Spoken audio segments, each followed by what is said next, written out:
દિવાળી આવે અને આપણા ઘરમાં અલગ અલગ પ્રકારની ચાટ તો બને જ, અને તેમાં પણ લીલી ચટણી તો જોઈએ ને જોઈએ જ. તો આજે આપણે બનાવીશું 2 પ્રકારની લીલી ચટણી, અને ફક્ત એક જ તૈયારીથી. એક એવી ચટણી કે જે તમે કોઈ પણ ચાટ કે ફરસાણ સાથે એન્જોય કરી શકો છો, અને બીજી એવી ચટણી છે કે તમે રેસ્ટોરન્ટમાં તે એન્જોય કરતા જ હશો કોઈ પણ કટલેસ કે કબાબ સાથે. તો ચલો બંને આપણે ચટણીની રેસીપી આજે જોઈ લઈએ.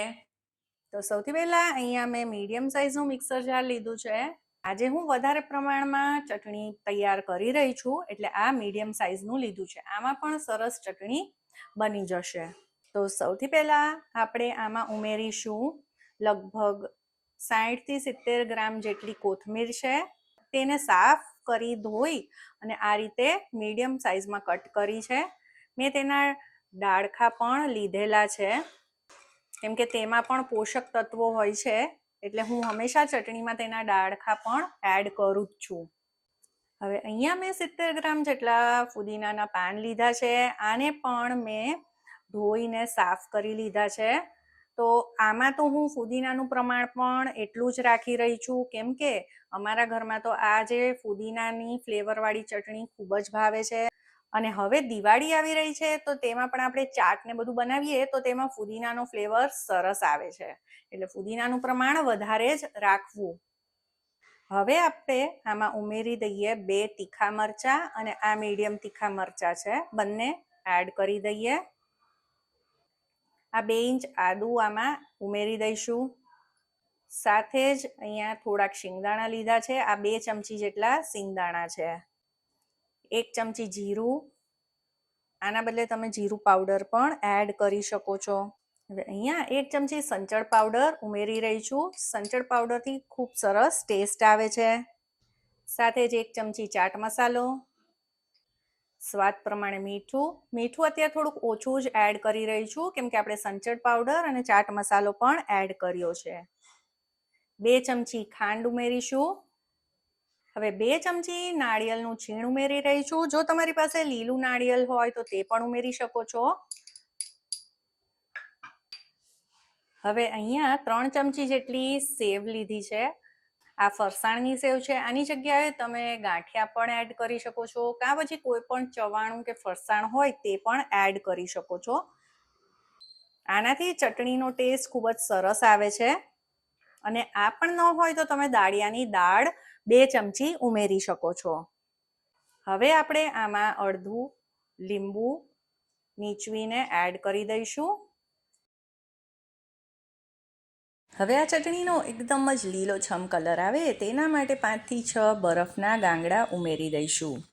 ઘણી વખત આપણે આ ચટણી વધારે પ્રમાણમાં બનાવી અને ફ્રીઝરમાં સ્ટોર પણ કરતા હોઈએ છીએ, તો ઘણી વખત આપણે ચટણીનો કલર થોડો કાળાશ પડતો થઈ જાય છે, તો તે નહીં થાય. હવે આપણે આ બધી વસ્તુઓને પીસી લઈએ. પહેલાં થોડુંક એમનેમ પીસી લઈએ, પછી આપણે 1/2 કપ જેટલું પાણી એડ કરીને પીસીશું. આપણે આમાં અડધો કપ જેટલું પાણી ઉમેરી અને આ ચટણી તૈયાર કરી લીધી છે. તો જુઓ, આ રીતની એકદમ સરસ તૈયાર થઈ ગઈ છે. હવે આપણે આમાંથી થોડીક ચટણીને કાઢી લઈશું. તો મેં તો આને અત્યારે આવી રીતે ઘાટી જ રાખી છે. તમે તમારી જરૂરિયાત મુજબ આને થોડીક પાતળી પણ કરી શકો છો. અને જો તમારે આ ચટણીને સ્ટોર કરવી હોય અમુક મહિના માટે, તો આવી રીતે તમે નાની પ્લાસ્ટિકની ડબ્બીમાં આ ચટણીને ભરી અને પછી બંધ કરીને ફ્રીઝરમાં રાખી શકો છો. અને તેમાં થોડુંક વધારે પ્રમાણમાં લીંબુ એડ કરશો તો પણ આનો કલર સરસ રહેશે. હવે આ નાની ડબ્બીઓમાં ભરવાનો ફાયદો એ છે કે એક વખતમાં એક ડબ્બી વપરાઈ જાય છે, એટલે ઓલી જે આપણે મોટા ડબ્બામાં ભરીએ અને વારે ઘડીએ બહાર કાઢીએ, એ મેલ્ટ થાય, પાછી આપણે અંદર જમાવવા મૂકીએ તો એના લીધે ચટણી બગડી જાય છે, કાં ટેસ્ટ પણ બદલાઈ જાય છે. તો આ બધી જ વાતનું ધ્યાન રાખશો તો ચટણી એવી ને એવી સરસ રહેશે, ફ્રેશ. હવે આપણે કબાબ કટલેસમાં ખાઈએ તેવી ચટણી તૈયાર કરી લઈએ, જે હંમેશા રેસ્ટોરન્ટમાં મળતી હોય છે. થોડીક ઢીલી હોય છે, લિક્વિડી હોય છે. તેના માટે મેં વધારાની ચટણી આમાંથી કાઢી લીધી છે, અને આમાં લગભગ 2 ચમચા જેટલી ચટણી છે. હવે આમાં શું એડ કરશું? હવે હવે આમાં એડ કરી દઈશું અડધી ચમચી સંચળ પાવડર, અડધી ચમચી ચાટ મસાલો, સાથે જ અડધો કપ દહીં ઉમેરું છું.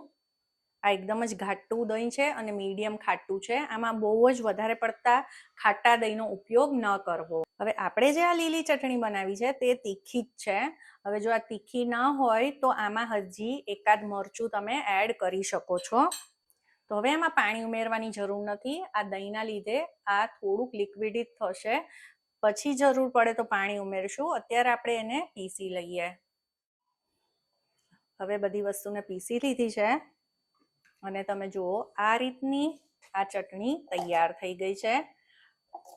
તમને આને જોઈને જ ખ્યાલ આવી ગયો હશે કે આ રીતની ચટણી આપણે બારે રેસ્ટોરન્ટમાં ખાતા હોઈએ છીએ અને આપણને એમ થાય છે કે આ ચટણી કઈ રીતે તૈયાર કરતા હશે. તો આનો ટેસ્ટ એકદમ જ એવો આવે છે, તો જરૂરથી ટ્રાય કરજો. તો આ ચટણી તો એકદમ જ રેસ્ટોરન્ટ સ્ટાઇલ બને છે, તો એક વખત જરૂરથી ટ્રાય કરજો. અને આ દિવાળી આ બંને ચટણી બનાવી દિવસો શું મહિનાઓ સુધી સ્ટોર કરી શકો છો. તો જો આજની આ રેસીપી તમને પસંદ આવી હોય તો તેને લાઈક કરજો, તમારા ફ્રેન્ડ્સ અને ફેમિલીમાં શેર કરી દેજો અને મારી ચેનલ ચાર્મીસ ગુજરાતી રસોઈને જરૂરથી સબસ્ક્રાઈબ કરજો. સૌને જય શ્રી કૃષ્ણ અને હેપી દિવાળી.